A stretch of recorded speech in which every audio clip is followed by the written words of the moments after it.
That was incredible. Robert De Niro playing Al Capone in the movie Untouchables.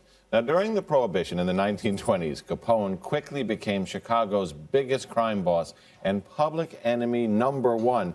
Now, 65 years after his death, his grandniece, Deirdre Marie, has written a book titled Uncle Al Capone.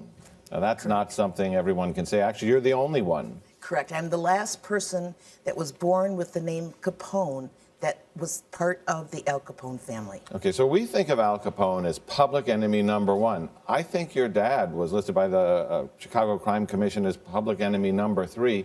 But you're a 7-year-old girl. Correct. Growing up in this world. Men with guns, you know, show up at the house. Correct. And post the front and the back when Uncle Al comes to visit. Correct. What was that like as a kid?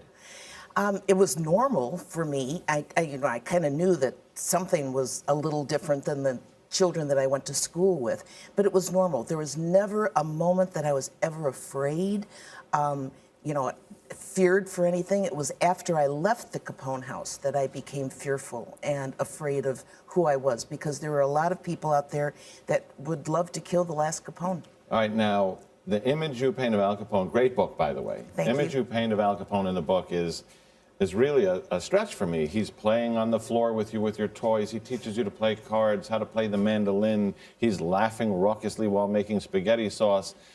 He seems like a great family guy, and not that family, I mean regular family. And he was, but one day he was out in the kitchen singing, making spaghetti sauce, and his sister, my Aunt Matthew, came to him and said that there were some people at the front door that wanted to see him. And so he looked, and he went and got a cigar and his suit coat. I followed him into the parlor. These two men came in, and I saw my uncle change expressions. And he sat there, and he got this glare in his face, and he got stiff and rigid and started grunting. And I thought, oh, that's an Al Capone that I never saw before. Now, there's a quote in the beginning of the book saying, I had to do some things I didn't want to do. You think of imagery of that time, like the St. Valentine's Day Massacre and brutality. But he said, I'm not as black as they paint me to be. Did history get him wrong? He was a gangster and a killer and a violent man. I equate that part of American history to the Wild West. In the Wild West, if you rustled somebody's cattle or stole somebody's woman, there was retribution to be paid. The cowboys would line up on either end of the street and walk toward each other, and whoever fired first fell to the ground.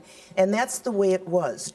My grandfather swore to me on my father's grave, no innocent person was ever hurt, no woman was ever made to do anything she did not choose to do, and no child's life was ever in danger. And I believe that.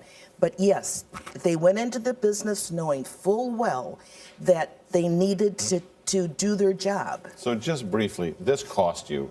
You didn't get invited to birthday parties at school. You lost a job. Do you regret And I lost a father, too. Who committed suicide. Do you regret being a Capone? For a long time, yes, I did, John. All right. Well, interesting perspective on history. Great book. Deirdre Capone, thanks. Thank you very much for having me here. Good to have you.